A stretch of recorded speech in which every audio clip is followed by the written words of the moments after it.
Magandang araw sa lahat. May nagtanong sa akin kung paano mag-apply talaga dito sa Japan. Mga katravelers, napakadali lang.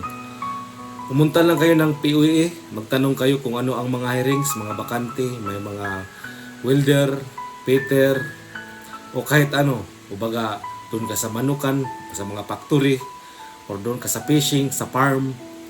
Yun lang mga katravelers, pumunta ka ng PUE, yung legit. Kung may mga agency, tanungin mo muna sa PUE kung ito legit ba. Yun lang mga katravelers, the best. Tapos mag-aral kayo kunti ng Japanese, wala nang problema. Yun lang ang pinaka-requirements mga katravelers. Pumunta lang kayo ng PUE, magtanong kayo, yun lang. Tapos yung placement pay, wala. No placement pay mga katravelers. Basta dito sa Japan 100% yan. Bago kayo pumunta ng PUE, pag okay na kayo, may guarantor dito sa Japan. Itong tao na to, kunin ko to.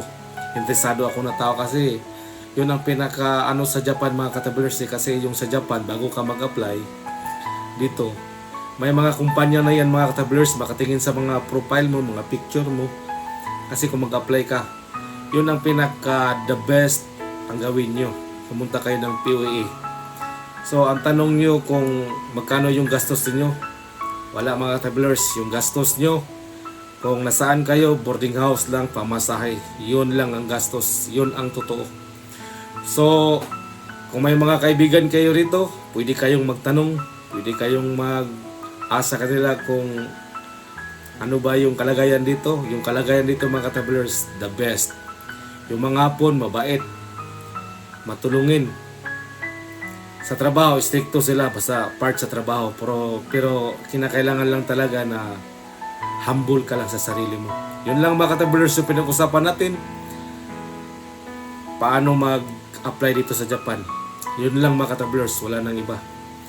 So hintayin nyo ang mag-upload ko kung magkano talaga ang sahod dito sa Japan. Yung real talk. Yung real talk mga katravelers, pag-usapan natin yan.